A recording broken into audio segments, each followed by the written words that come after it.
Deutsch lernen durch Hören. Geld macht Spaß. Antonio ist IT-Spezialist. Er ist selbstständig. Sein Job macht ihm Spaß. Er verdient viel Geld. Antonio hat sein Büro in seiner eigenen Wohnung. Zu seinen Kunden muss er nur gelegentlich persönlich fahren. Antonio kann sich eine große Wohnung mit Garten leisten. Mein Leben ist perfekt. Es ist schön, so viel Geld zu haben. Ich kann mir alles kaufen, was ich möchte. Geld macht Spaß. Sein Essen bestellt Antonio über eine App im Handy. Das kann ich mir leisten. Ich habe Geld genug. Ich muss nicht selber einkaufen oder kochen. Manchmal fühlt Antonio sich einsam. Er hat keine Kollegen, mit denen er reden kann. Weil Antonio meistens bis spät am Abend arbeitet, kann er sich nicht oft mit seinen Freunden treffen. Aber er tröstet sich selbst. Das ist nicht schlimm. Ich kann über das Internet mit meinen Freunden chatten. Dazu muss ich nicht ins Café oder in die Bar gehen. Es ist viel bequemer, alles von zu Hause aus zu machen. Doch heute ist Antonio traurig. Seine Katze ist gestorben. Mizi war meine einzige Freundin. Sie war immer bei mir. Jetzt bin ich wirklich alleine. Ich muss unbedingt mit jemandem reden. Antonio ruft seinen Freund Max an, aber Max hat keine Zeit. Auch Tom und Orhan sind nicht zu erreichen.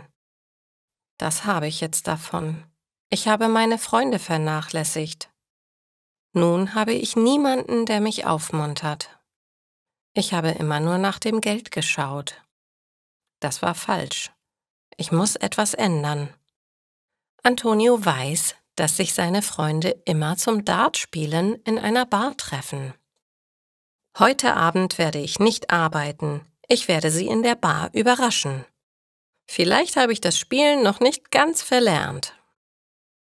Als er am Abend in die Bar kommt, sind seine Freunde überrascht. »Was machst du denn hier?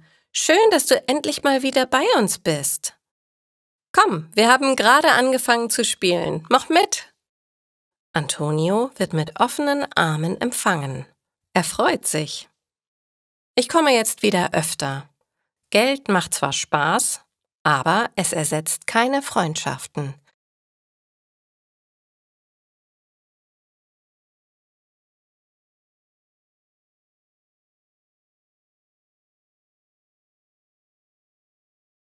Ich brauche mehr Bewegung. Antonio arbeitet in seinem eigenen Büro. Er sitzt den ganzen Tag am Computer. Sport macht er nicht. Er geht nur einmal in der Woche zum Dartspielen mit seinen Freunden in eine Bar. Sein Freund Max sagt: »Antonio, du wirst zu dick. Schau mal, dein Hemd ist schon viel zu eng.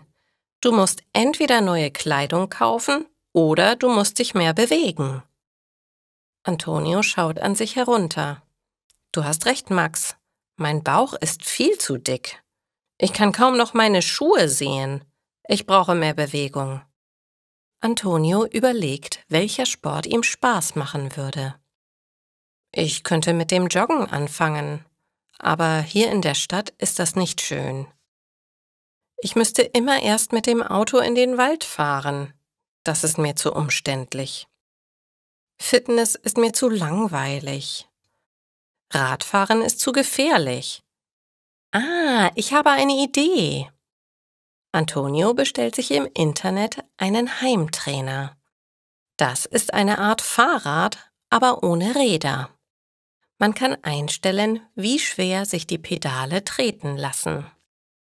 Antonio hat sogar noch einen Bildschirm dazu gekauft.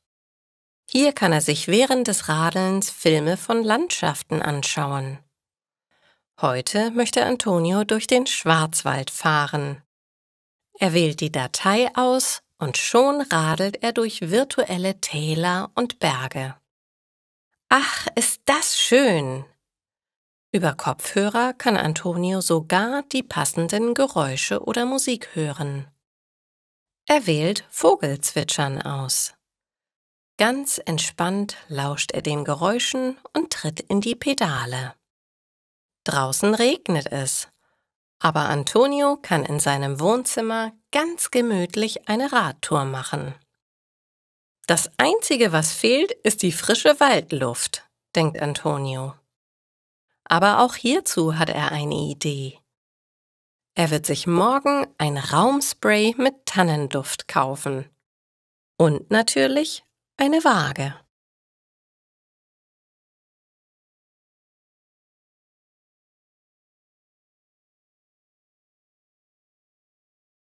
Neue Heimat. Antonio ist mit seinem Auto unterwegs. Er hat sich heute einen Tag frei genommen und möchte ein paar Dinge erledigen. Zuerst kauft er in einem Drogeriemarkt ein Raumspray mit Tannenduft. Dann besorgt er sich eine neue Personenwaage. Antonio möchte kontrollieren, wie viel Gewicht er durch sein Training verliert. Er radelt jeden Abend 1 Stunde auf seinem Heimtrainer.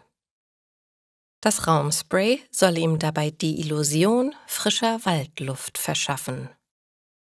Auf dem Rückweg muss Antonio plötzlich scharf bremsen. Ein Hund wäre ihm beinahe vors Auto gelaufen. Das ist ja gerade noch mal gut gegangen. Antonio steigt aus dem Auto. Eine ältere Frau kommt hinzu. »Meine Güte, Fido! Entschuldigung, der Hund hat sich einfach losgerissen. Ich gehe einmal in der Woche mit ihm spazieren. Er gehört in das Tierheim da hinten.« Sie zeigt auf ein weißes Gebäude. Antonio schaut sich den Hund an. Er ist ein mittelgroßer Terrier, der ihn mit seinen braunen Augen freundlich ansieht. So, du heißt also Fido. Was für ein seltsamer Name. Die Frau lacht. Der Name ist gar nicht seltsam. Er bedeutet, ich bin treu. Das ist doch ein wunderbarer Hundename. Fido ist ein ganz lieber Kerl. Aber er will nicht zurück ins Tierheim. Deswegen reißt er sich immer wieder los. Fido hat sich inzwischen auf Antonios Füße gelegt. Sehen Sie, er mag sie. Die Frau lächelt Antonio an. Antonio spürt die Wärme des kleinen Hundes durch seine Schuhe hindurch. Fido schaut ihn immer noch an. »Dieser Blick«, sagt Antonio, »der geht ja direkt ins Herz.« Die Frau nickt. »Ja, so ist das. Liebe auf den ersten Blick. Warum kommen Sie nicht mit ins Tierheim? Ohne Sie wird Fido keinen Schritt mehr gehen.« Antonio parkt sein Auto und nimmt Fido an die Leine. Gemeinsam mit der Frau gehen sie ins Tierheim. Fidos Schritte werden langsamer, je näher sie dem Gebäude kommen. Er will da nicht wieder hin, oder? Antonio hat Mitleid. Dann hat er eine Idee. Ich werde ihn adoptieren. Meine Katze ist kürzlich gestorben und meine Wohnung ist jetzt viel zu leer. Nach einigen Formalitäten darf Antonio den Hund sogar gleich mitnehmen. So, Fido, jetzt hast du eine neue Heimat. Willkommen in meiner Wohnung. Fido schaut sich die Wohnung genau an und bleibt dann vor dem Heimtrainer stehen. Er hebt sein Beinchen und markiert. Antonio ist kurz erschrocken. Dann muss er lachen. Du hast recht, Fido. Das Gerät werde ich nicht mehr brauchen. Ab jetzt bist du mein Trainer.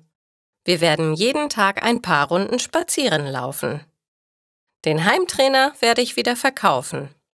Aber das Raumspray brauche ich jetzt trotzdem noch.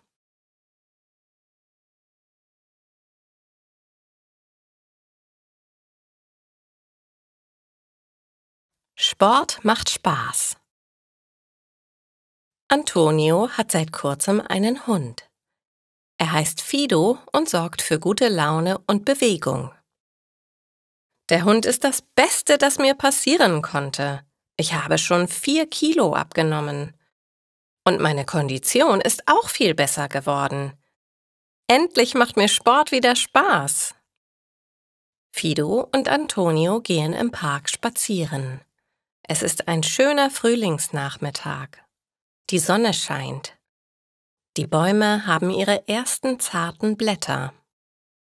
Die Wiese ist voller kleiner Blumen. So, Fido, jetzt darfst du ohne Leine laufen. Antonio macht die Hundeleine ab.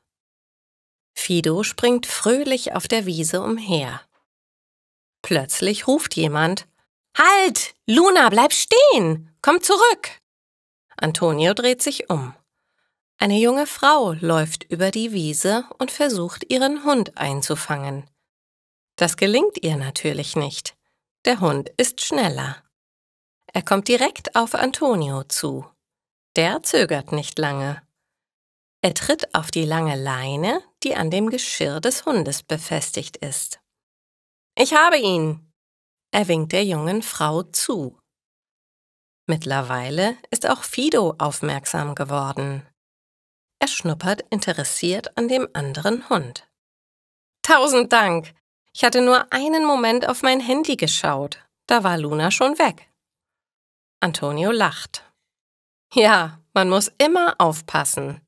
Fido rennt auch gerne auf der Wiese herum, aber zum Glück kommt er, wenn ich ihn rufe.« Schauen Sie mal, die beiden haben sich schon angefreundet. Die junge Frau stellt sich vor. »Ich bin Angie und das ist Luna. Sind Sie oft hier? Ich habe Sie hier noch nie gesehen.« Antonio erklärt, dass er den Hund erst seit kurzem hat. Er kennt auch noch nicht viele andere Hundebesitzer. »Wissen Sie was? Wir können doch zusammenlaufen. Die Hunde vertragen sich offenbar gut und ich kann Ihnen die anderen Leute hier im Park vorstellen. Die meisten sind wirklich sehr nett.« Antonio freut sich. »Ja, gerne. So macht der Sport gleich noch mehr Spaß.« Er nimmt sich vor, jetzt noch öfter in den Park zu gehen. Vielleicht begegnet er dann ganz zufällig wieder Luna und ihrem hübschen Frauchen.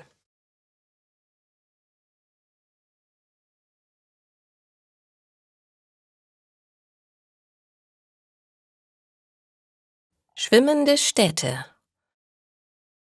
Antonio und Angie treffen sich heute mit ihren Hunden zum Spaziergang im Park. »Angie, was machst du eigentlich beruflich? Das wollte ich dich schon immer fragen.« »Ich bin Architektin. Zurzeit arbeite ich an einem sehr spannenden Projekt. Es geht um schwimmende Städte.« Antonio schaut sie verwirrt an. »Was soll das sein? Davon habe ich noch nie gehört.« Angie erklärt ihm. Die Idee ist eigentlich nicht neu.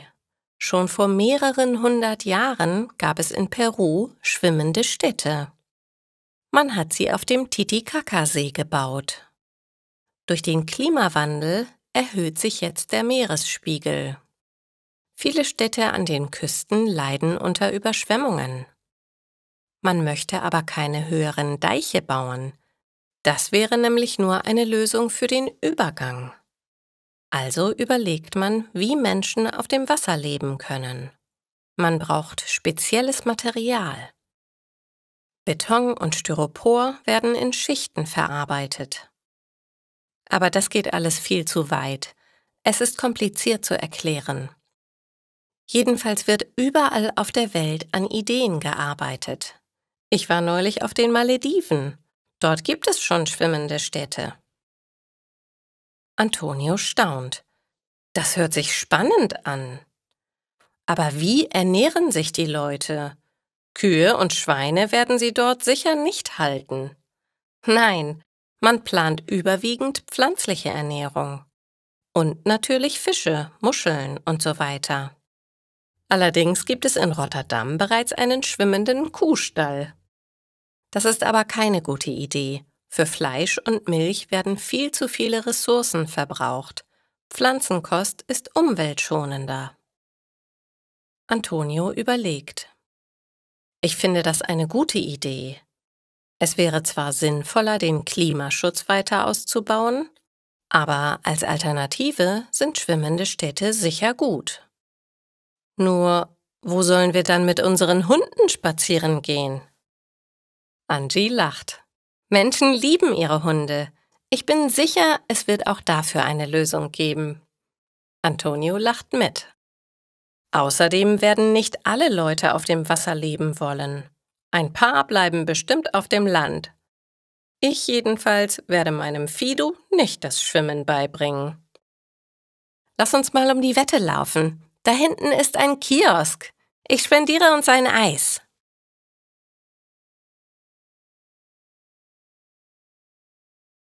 Blau machen. Ich verrate euch, was blau machen bedeutet. Wenn jemand ohne Grund nicht zur Schule oder zur Arbeit geht, macht er blau. Zum Beispiel, der Wecker klingelt um 6 Uhr. Florian wacht auf, aber er ist noch sehr müde und hat so gar keine Lust, aufzustehen und in die Schule oder zur Arbeit zu gehen. Er sagt, ich glaube, ich mache heute einfach mal blau. Er zieht sich die Bettdecke wieder über seinen Kopf und schläft weiter. Er macht blau.